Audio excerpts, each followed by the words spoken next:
Саламатсыздарбы, урматтуу телекөрүүчүлөр? Кайрадан Чак түш программасында кылым карыткан гүлдөр көрсөтүүсүн улантмакчыбыз. Сиздер менен 1 саат бою мен Урузат Орозалиева болмокчумун.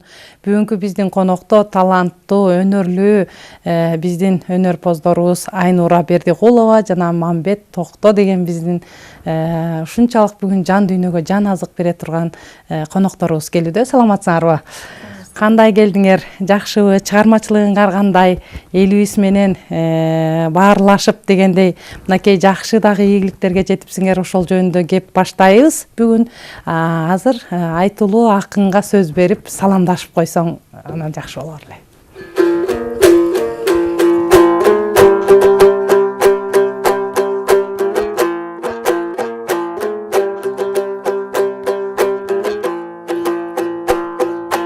Арба кыргыз арбадаң, амандык тилейм барыңа. Кырыстууң элген ырдаган, мен ыраазымын багыма. Жайнаган кыргыз жеринде жакшылык болсун дайыма. Бүгүн не бир таланттуулар келиптир, таланты ташкан дарыя. Эми куш кайрылат жемине, ер кайрылат элиме. Мен башыйып таазым кылайын бабамдан калган жериме. Чак түшкө келдик туугандар, куш келипсиңер дегиле. Менин калканым кыргыз элим бар, мен кадексиз басам кериле. Эгемендиктен эркиндик, бул бойтумар экен тагылар. Эмиң өз тизгинин колуңдан өчкөнүң кайра жаңырар. Тарыхта таруудай кеттик чачылып, таш бетинде өчөлек. Азырда таш бетинде тагы бар.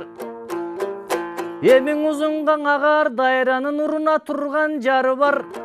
Кантсе да түптүү кыргыз элденбиз, дүмүрүн казса кыргыздын дүйнөлүк тарых табылар. Албетте баткан күндүн таңы бар.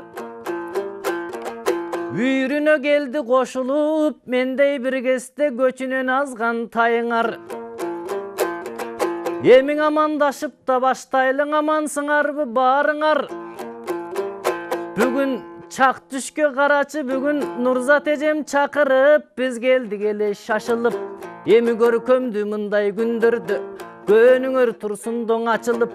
Мына Айнура деген эжебиз, оор жүктү көтөргөн океандагы кемебиз. Кече күнү жакында тигиң Арабияга барыптыр. Кыргыздын кылгыягын тартканда арабтар таң калып эле калыптыр.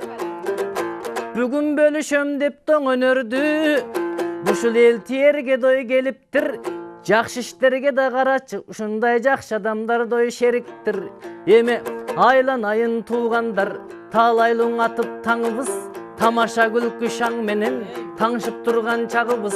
Ак жүрөктөн ак сөздү айтып турган чагыбыз. Кыргыздын ысык көлүндөй балкып турган чагыбыз. Бүгүн Нурзаттай болгон карачы эжебиздин жанында бүгүн отуруп, жакшы иштерге кол сунуп, өтөлү дайым ушундай өзөктүң ырга толтуруп. Эми жакшылыкка жанашып, жамандыктан адашып, жашасак экен ушундай жашоого берип жарашып. Биз улаган улууң өнөрдүң, улуудан калган мураспыз, улуудан калган туякпыз. Ак үйүң көрксүз чыраксыз, ала тоо көрксүз булаксыз. Маданият өнүкпөйт, ушул комуз менен кыяксыз. Анан туугандар өстүрбөсөктай өнөрдө, ушул өзгөлөргө уятпыз.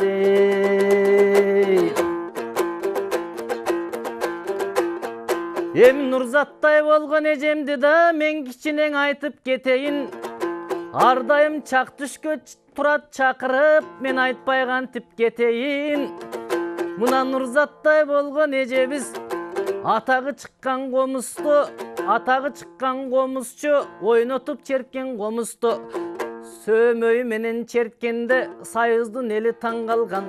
Баш бармак менен черткенде батыштын эли таң калган. Ортон кол менен черткенде орустун эли таң калган. Жеңиш күнү черткенде жапондун эли таң калган. Чайкаманы черткенде чаар топулары жарданган. ушундай улуу эжелердин колунан сабак алып той жүрөбүз. Айтур бизде жакшы той барысы, кээде каткырабыз той күлөбүз. Ошондуктан туугандар, эми баарыңда болсун жакшылык. Бүгүн турган кезибиз шат куруп, айланайын туугандар. Эми уксаңар экен той шат куруп. Бул беш манжаны карасаң бириккен жериң алакан. Дал ошонун той сыңары, ынактык элдин чырагы, өнөр бул элдин булагы. Ошондуктан дайыма бирибизге бирибиз өбөк болуп туралы, бирибизге бирибиз жөлөк болуп туралы. 6 күндүк жашоодо бирибизге бирибиз керек болуп той туралы. Анда суй кайганың эжем келип турай, анда эжем эле кезек суналың.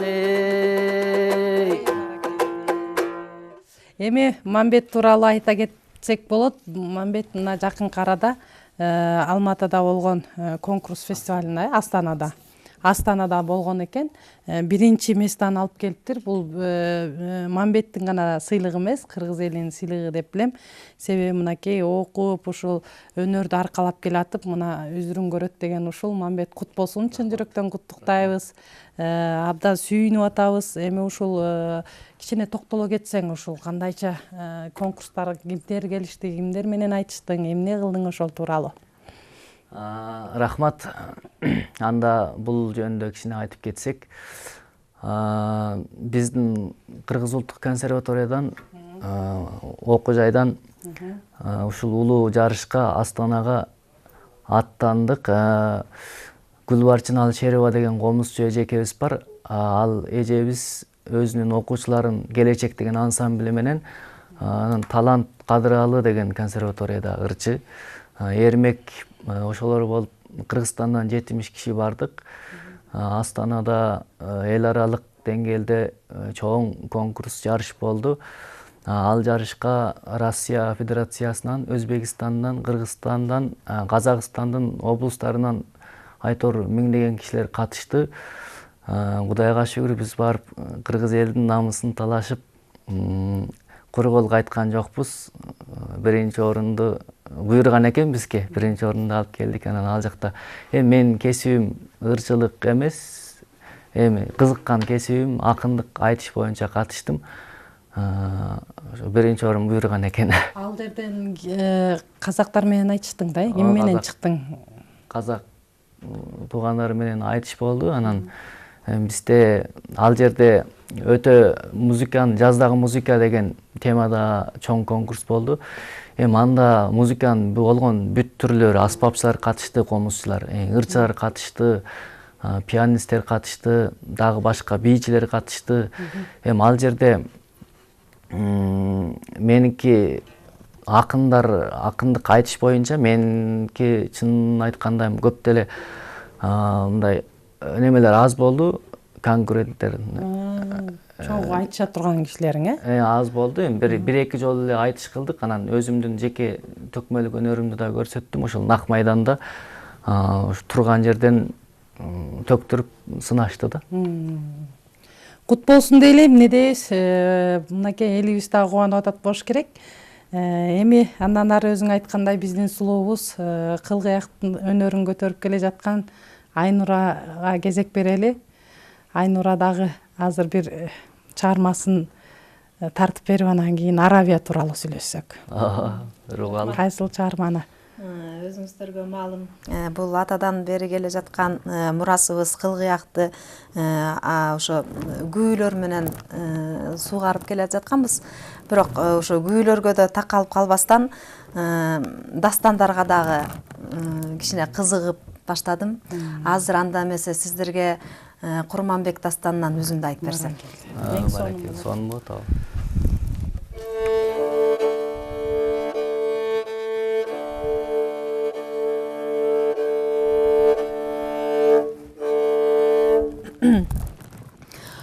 Аккан күмбөздөн келе жатып, Курманбектин калаасына келе жатканда, күнүгө мунаранын башына чыгып барып, туш-тушка дүрбү салып Канышай. Алыстан караса аккан келе жатыптыр.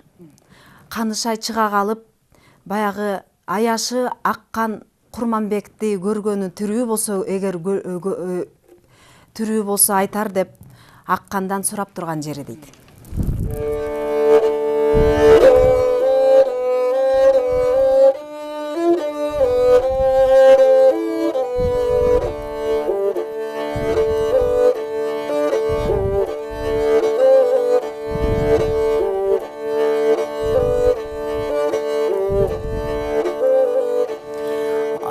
Кыядан тамамбың алтын айнек нуру жүздү аккан аяш аманбың ардактап турганда яшың аман болсоң аманбы күн кыядан таманбы күн жылыктан көрүнгөн ардактан аям аманбы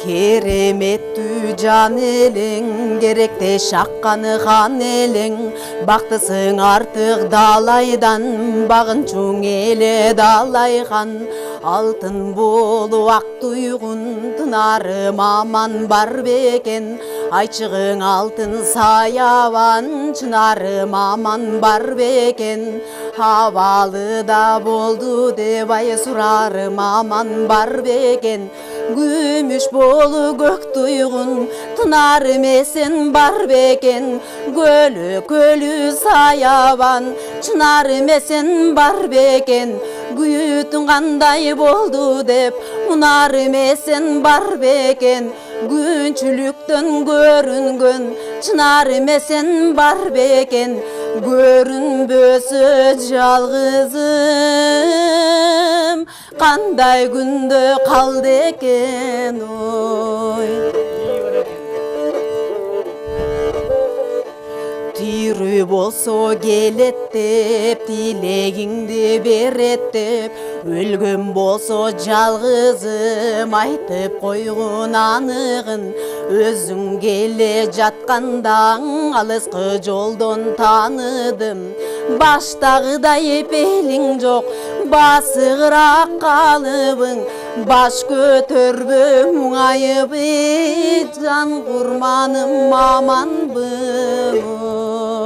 ой келди.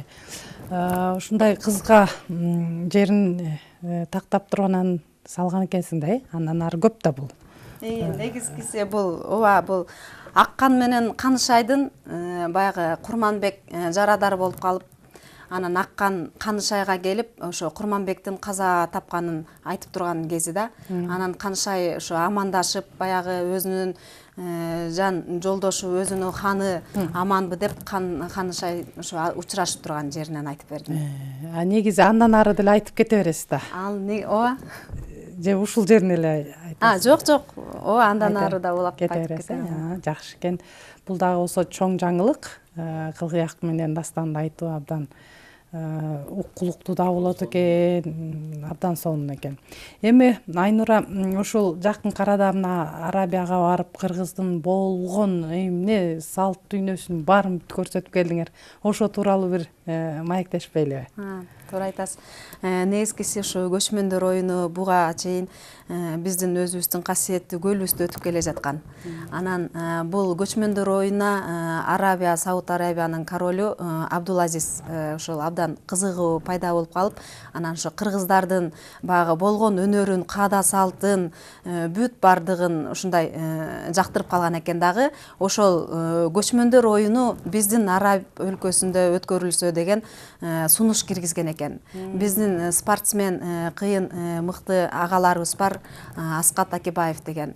Ошол Аскат Акибаев агабыз менен биргеликте келишим түзүшүп, анан ошо болгон кыргыз элибизден ар кайсы тараптан 7 областтан бери чогулуп келген бүт бардык өнөрлөрдүн бардыгын көрсөтүп келдик.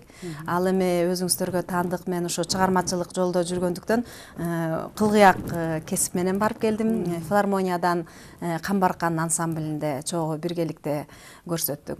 Ал жакта эми аябай көп күн өттү да. 2 марттан баштап ошо акыркы 24 мартка чейин өттү. ушундай 25 күн бою Араб өлкөсүндө жүрдүк. Чындыгында эми баягы немесин айта кетсек, эми биздин табиятка, биздин аба ырайга абдан мындай баары бир биздики аябай бейиш экен десем болот да. Анткени ал жакта шамал болуп, аябай катуу шамал болот экен кечкисин. Ал эми күндүзү болсо ушундай башкача, мындай күн аябай мындай катуу тиет экен да. Күн катуу тиип, суу сатып. Анан же чөл да, же сууга дагы зар экен алар. Биздикиндей булакта агып турган суулары да жок экен, же жашнакай өсүп турган чөптөрү да жок, бактары эчтеке мындай кызыкчылыгы жок экен да, мындай немесине. Дөңпөңдөр да жок. Дөңпөңдөрү да жок. А биздин тоого чыга калсаң, мына таза аба, дем алып, бир башкача жан дүйнөң тазарып, адам нурланып калат эмеспи? Ал жактан, аба ырайы жактан аябай кыйналдык. Баягы өзүбүздүн өнөрүбүз менен эле күнүгө репетиция, күнүгө концерт болгондуктан эле мындай байкалбай өтүп кетти окшойт. Анысынын бул Кыргызстандан баягы каскадерлорубуз, аябай мыкты атка чебер мингендер, жана ошондой эле жаачы кыздарыбыз барды. Болгон кол өнөрчү апаларыбыз өздөрүнүн жашнакай шырдактарын, кол өнөрчүлүктүн баардыгын көрсөтүп, деги ушул кыргыз элибиздин болгон каада салт баардыгын көрсөттүк деп ойлойм. Биздики аябай жактырышты. Угуучулары кандай экен концертте, мисалы үчүн кылгыяк, комуздарды черткенде?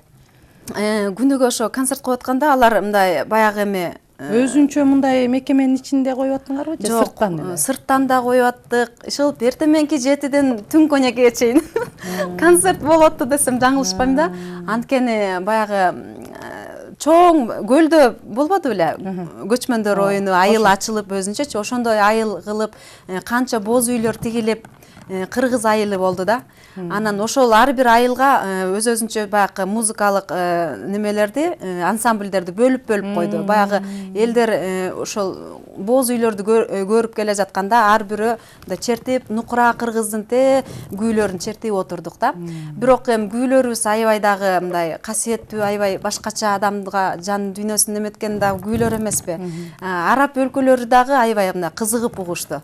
Ошо манасты дагы, сөздү да түшүнбөсө дагы аябай мындай башкача болуп, аябай колдошуп, сүрөшүп, кол чабышып, кыйкырышып, аябай сонун сүрөп отурушту да. Ар бир боз үйгө келип эле анан уга берген турбайбы концерттерди? Боз үй жакта дагы баягы мындай болуп атты да, ошондой учурлар да болду. Боз үйдө тамак ашыңар бар?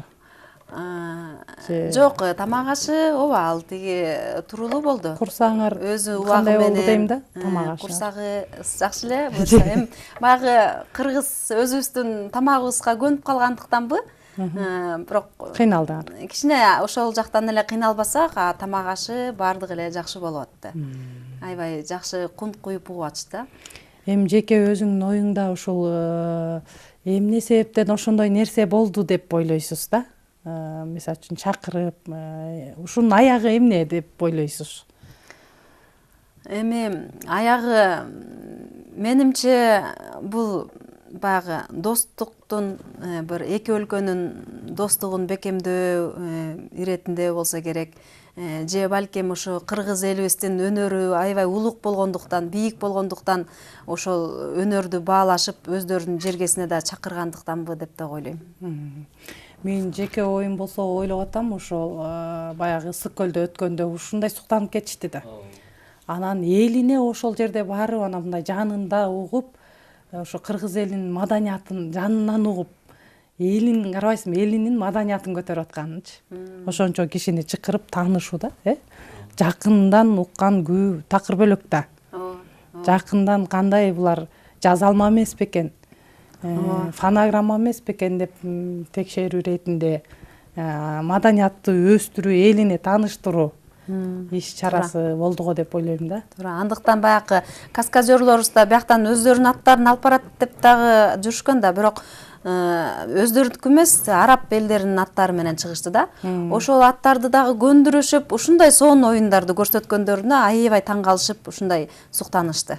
Эмне деп айтмакчыбыз? Баракелде деп айталы. Мынакей бизге, элибизге, жерибизге гана суктанбастан биздин маданиятыбызга, салтыбызга, музыкабызга кызыгып, тетиги араб элине чакырып атканы биз үчүн чоң сыймык. Айнура, дагы көп элдер таң калып чакыра беришиң тилейт элек.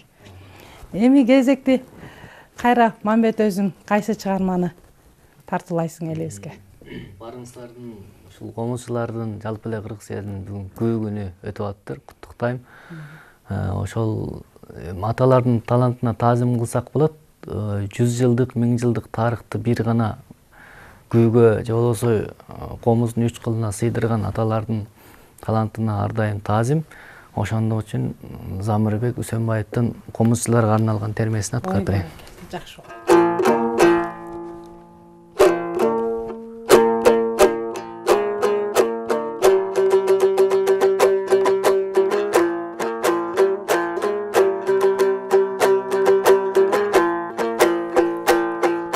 Толкуган күнүн деминен тоң комуздагың эриген.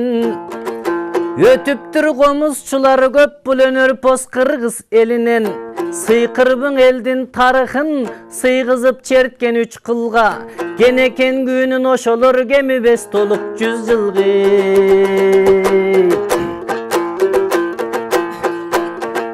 Тарыхта калган жазуудай таң калткан өчпөс сыясы. Алатоонун ал күйлөр алгачкы симфониясы. Уккандын муңун тараткан, үмүттүң алга караткан. Күйүттүң өткөн заманда күйлөрдү кимдер жараткан. Көргөнү кайгы сүйүнбөй, көп талант өттү билинбей. Ал эми черткен күйлөр алмал убактын түрүндөй. Моюн бербей боронго, мөмөсү турган күбүлбөй. Ачылбай канча сыр кетти, айтылбай канча ыңыр кетти. Чеп койгон заман андагы чертилбей канча күү кетти.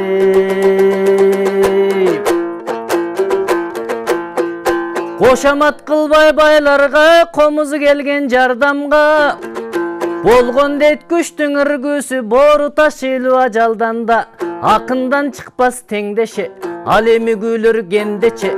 Толкута туккан адамды, токтогулдун кербезе. 1000 кыял 9 кайрыгын, 1000 угуп кумар камбаган. Тоолукка белек катары топчорго токоң арнаган. Гүлдөрдөй ой мокум камбаган, чиркин күйлөрдө эле сүйбөс барбадам.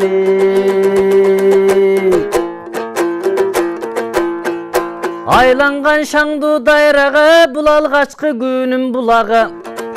Тапталган 2 күлүктөй ал комузу менен кыягы. Аксакал Мурат алыны, Алатоо бүтүн тааныды.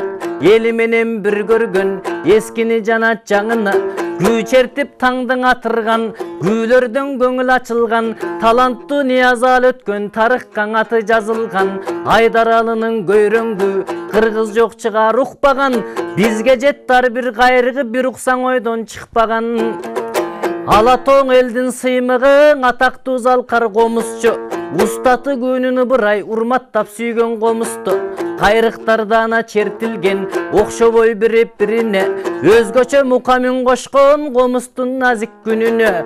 Уюткан жанды күйлөрүн ай, чиркин уккуң бир келет күнүгө. Тоготпос мезгил сыноосон, толкундар жекең урунган. Ар бири күүдө кайрыктай алыстан үнү угулган. Комуздун үнү башкача, таң калткан чертип турганда. Тийгизбей колуң капкакка, нотаны билбей калганга болгон дейт кээдең арманда. Эгердең азыр бар болуп, эң сонун билим алганда. Атагың ой чыккан бак болмога, жеңе балким ашмагандан дейт. Айлана шаңга бөлөнүп, кечең атайырдап турганда. Өзгөчө талант эсекен, окшошуп талбас бууданга. 2-3 күн черсе жадабай, эл батып рахат жыргалга. Өзөндүн суусу соолгонсуп, кечең өнөрпоз көзүн жумганда. Өкүндү кыргыз жамааттын өмүрүнүн азына. Калса да атай кел албай, калкынын күндө кашына. Мезгилдин окшоп күйлөрү, мээримдүү көрктүү жазына. Кылымдар ой жашайт бөксүрбөй а, ошо кыргыз кале болуп казын. Комузду черсе шаңданган, кол ойнотсо адам таң калган. Атағы чыккан элинен айталың эмес шекеңде. Атайдан кийин комустун алгалап шаңын көтөрдү. Карыганча комус кармады, кайраты күчү талбады. Уйкумду сөздөн сүйлөсө күлкеле туш-туш жан-жага.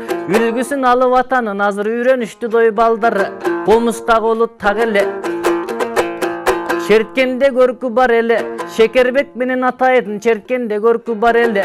Залкар күйлөрдүн аткарса зал ичи кубанч шаң эле.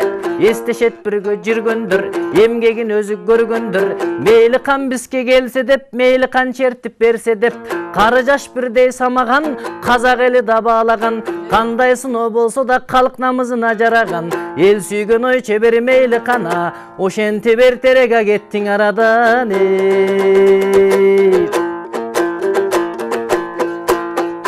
Кылымдан кылым уланганы, кыйындыктардан сыналган.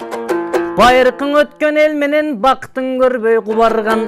Ыйласаң ыйлап бул комуз, ырдаса коштоп кубанган. Ел менен комуз эгистей, эч бөлүнбөс түбөлүк. Меримине экөөнүн мезгили болду күбөлүк. Кандайча деген бар чыгар, бириң адамда бир өрүк. Бирок экөө бар жерде гүл кышат, экөө бар жерде гүлөнүк. Бабалары берген өнөрдү, балдар барктайлы сактап жүрөлүк. Баракелде, мынакей бардык ата бабалар айтып, арнап ырдады. Сөздүн деле сүйлөшүүнүн кажети жок болуп калды. Чындап эле бүгүн күү майрамы, күү майрамыңыздар кут болсун дейли. Жалпы кыргыз эли үчүн майрам болуп жатат. Мен эми ошо күүчүнүн баары бүт кыргыз радиосунда жүрөт. Мен эле жүрөт окшойм бул жерде. Азыр мен деле ушу Мамбеттен кийин бир күү комузуң уруксат берсең, комузуң менен Мамбет күү чертип берсемби деп калдым. Себеби деген азыр айтып кетпедиби, ырдады элечи. Ушу ата бабалардын баскан жолу эле бизге насаат санат да. Кандай мурас калтырган, белек калтырган. Анан мен азыр кайсыл насихат деген күүнү чертким келип атат. Себеби дегенде бул насихат деген билинбеген менен ошол улуу аксакалдар, Бакай ата, Кошой ата деп айтып жүрбөйбүзбү? Ошолордун айткан ар бир сөзү тим эле закон болгон да кыргыз эли үчүн. Анан таасири, мааниси да чоң болгон экен. Анан ушул насихатты биз насият, санаат деп эле айтчубуз да. Не санаат, насият күү экен деп. Анан бир кытайлык бир кыргыз бир чогулушта айтып калды. Насихат деген эмне билесиңерби депчи. Анан баарыбыз эле унчукпай туруп калдык. Анда студент kesим болчу да. Анан ал туруп алып айтып атат, бул деген ушул Кытай элинин бир ханы болгон экен. Анан ошол хан отуруп алып бул кыргыздын баарын кыргыла дептир да. Анан бирин калтырбай кыргыла десе, анан баарын кырып келдик десе, ой кел шаан шөкөт кылалы деп баягы жыргап тамак ичип атса эле бир кыңгыраган үн чыгат дейт. Бул эмне? Бул ким деп ошентсе эле тиги жанындагы улук мага айтат дейт. Бул кыргыз депчи. Кыргызды кырып келбейт дедилиңер эле го азыр деп ачууланат да.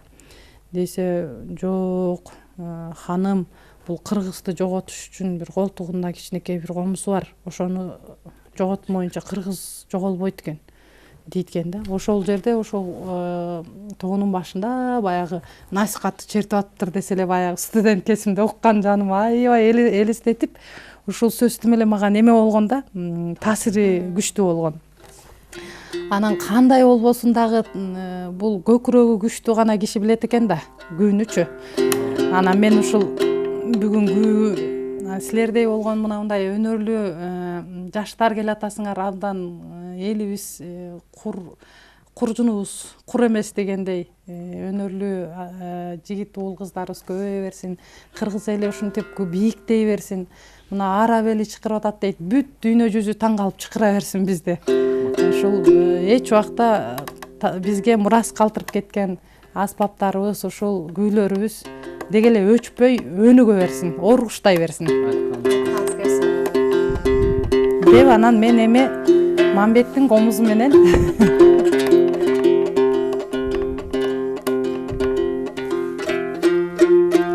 Мамбет комуз жөнүндө ырдаса чертип келип кетпедиби?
Сиз да тейлиңиз. Биздин ата бабаларыбыз сонун ушундай керемет күүлөрдү таштап кеткен. Бул баа жеткис байлык деп билсек болот. Туура айтасыз.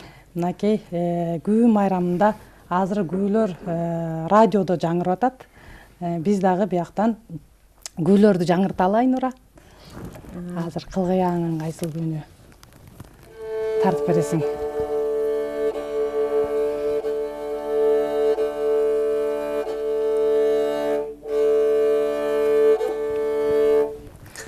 Анда айтып калдыңыз бүгүн күн экен деп. Баарыңыздардын бүгүнкү майрамыңыздар менен куттуктайм. Мураталы Күреңкеев атабыздын Керезөн аттуу күүсүн аткарып берейин.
Колуң менен тең кары.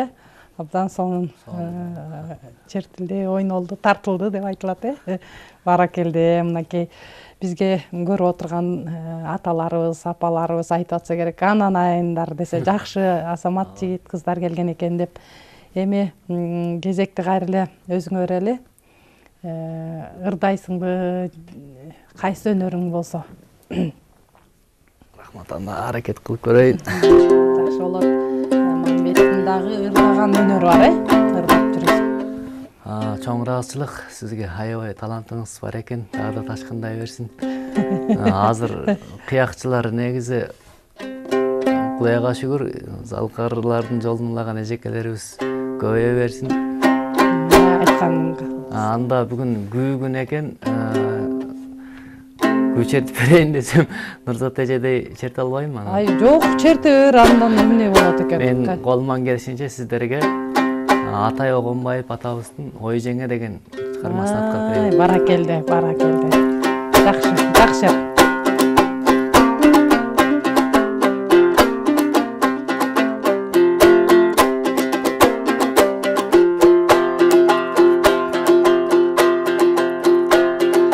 Ой жеңе мен ырдаймын аргандай, жайкы таң супа салгандай, ой таш аткалы сууга сен келсең жеңең алдыңдан чыксам тайманбай, айланайын жеңеке кагылайын жеңеке дегең алдыңдан чыксам тайманбай.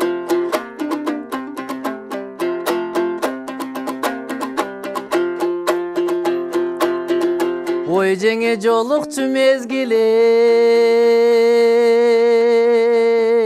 бүдөмү, жолубуз башка түбөлүк, жолукпай кетсек эсен бол жеңе, жүрөктө бирге жүрөлүм, айланайын жеңеке кагылайын жеңеке деги жүрөктө бирге жүрөлүм.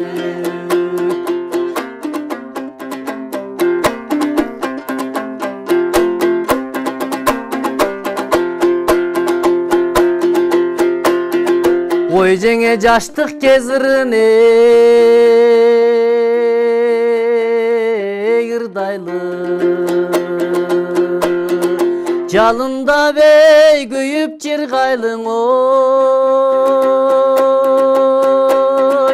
жүрөктөрү шайкеш келгенин жеңе жүзүбүз айтып турбайбы, айланайын жеңеке кагылайын жеңеке деги жаштык кезирин ырдайлы.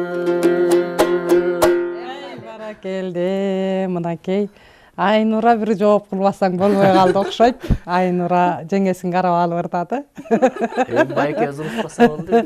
Эми ал киши да чыгармачыл киши, түшүнөт болуш керек. Айнура кылгыяк менен жооп бересиң го, Кылгыяк менен жооп берейинби же? А мейли Комуз берейин. Ооз комуз деле болот. менен да жакшы болот. Абдан өнөр адамдарына кайсы аспап болбосо дагы жооп берүү абдан жакшы. Анда эмесе жазында жүрөктөрдүн баардыгын козготуп койдук деп. Анда ырыңа жооп кылып, ошо Ала тоо жазы деген чыгарманы аткарып берейин. Баракелде, жакшы.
баракелди.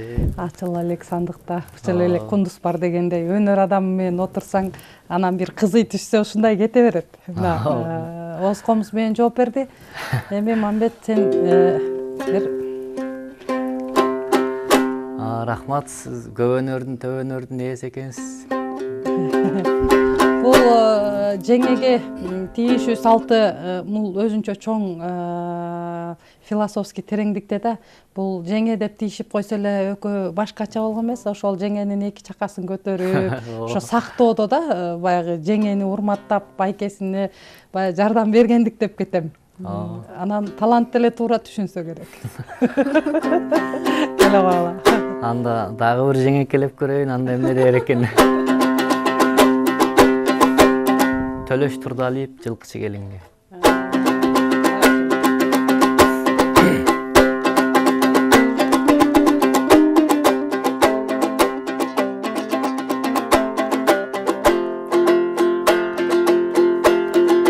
Мелчиреп асман көгөрүп, мен турдум бакта жөлөнүп. Кашаттан чыкты бир келин, алдына бала өңөрүп, алдына бала өңөрүп.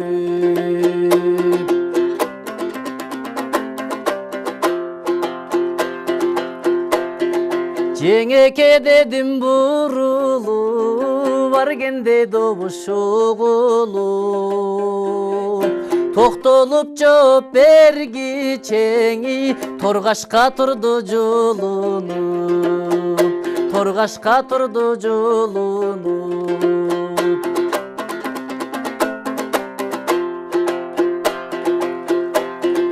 Өткөрүп бир аз убагын, атыңыз ким деп сурадым.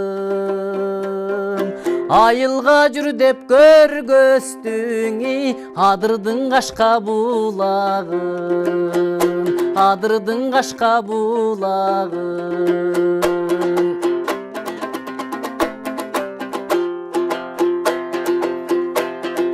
Ала тоо кыргыз элибиз, ат башы болот жерибиз. Өзөңгөң айдап жылкындың, эй, оюнга жеңе келиңиз, оюнга жеңе келиңиз.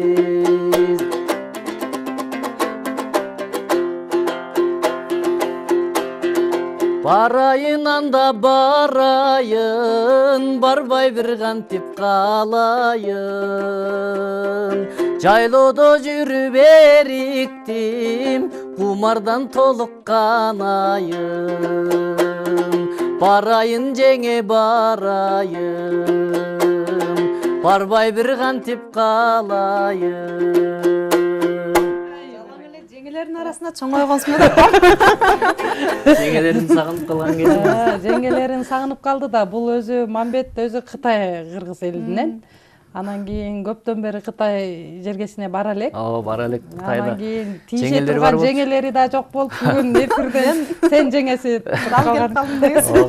Негизи Кытайга барбагалы ошол 2-3 жыл болуп калды. Сагынып ал жакта байланышта жеңелер бар болчу. Алар да байланыш түздү, үмүт үздү окшойт менден. Абдан жакшы. Эми жооп бересизби? Айнура жакеси 5 мүнөт калган экен. Менен жооп берсем кандай болот? Ой, мына өнөр ачыла баштаганда убакыттагы тардыгын көрүңүздөр. Күйлөй берсем болотпу? Болот. Баягы күйлөгөнчө айта берейин, өнөрлүү адамдар мына ачылам дегенде эфир бүтүп калат да дайыма. Кызый баштаганда. Андыктан бизге бир 2 сааттай керек окшойт, убакыт. 4-5. Жакшы, Мамбет, эми буюрса, Кытай элине качан барайын деп жатасыз? Кытай элине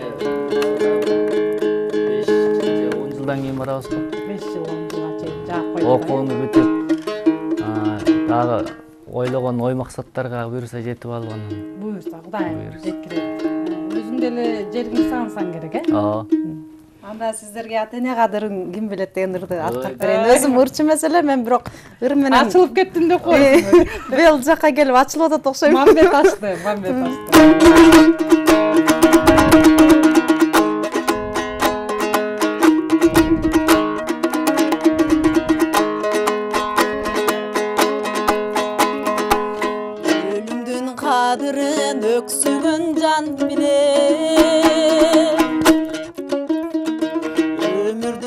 кадырын көксөгөн жан билет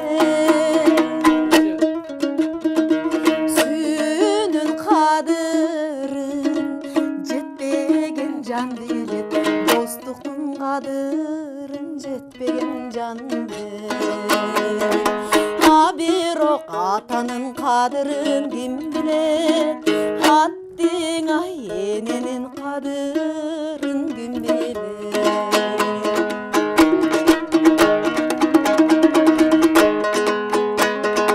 күлкүнүн кадырын муңайган жан билет жаштыктын кадырын улгайган жан билет ден соолук кадырын оорукчан жан билет оорунун кадырын боорукер жан билет бирок атанын кадырын ким билет аттың ай эненин кадырын ким билет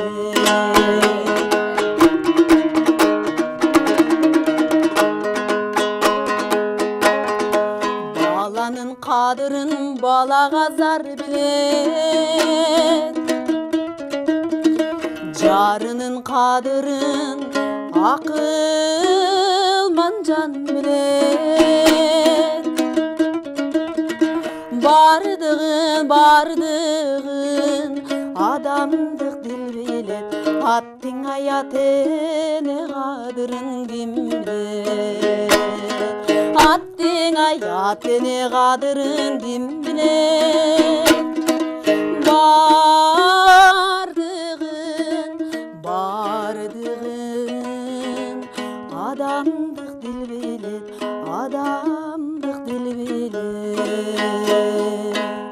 Ай баракелде, мынакей сонун үнүң дагы бар экен. Бардык өнөрүңдү бүгүн ачтың окшойт Айнура. Мен силерге чоң ийгиликтерди каалайт элем. Оргуштай берсин өнөрүңөр. Мындан дагы оргуштап улам келип элибизге калайык журтка өнөрүңөрдү тартуулай бергиле демекчимин. Эми каалоо тилегиңер болсо айтып алсаңар болот элибизге, Айнура. Рахмат.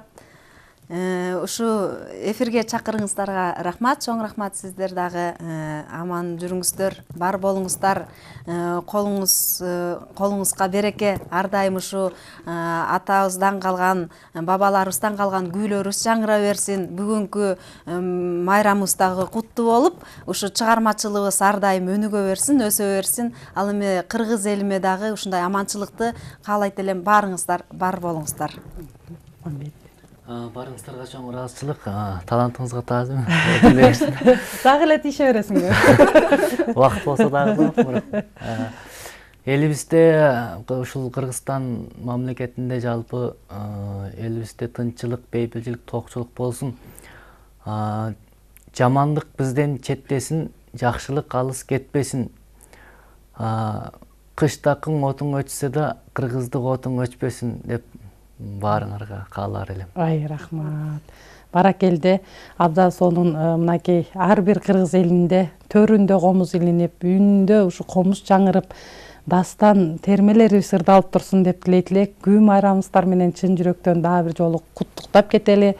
Күү бул жүрөктүн кан тамырларынан тети жан дүйнөңө азык бере турган бул күү ырлар деп билем. Андыктан күү күнүбүз андан ары улана берсин, улана бермекчи кечке чейин. Ал эми биз менен чогуу отурган биздин ата-бабаларыбызга, баарына, айыл жергебиздегилерге кийинки жолугушууда жолукканга чейин сак саламатта туруңуздар демекчимин.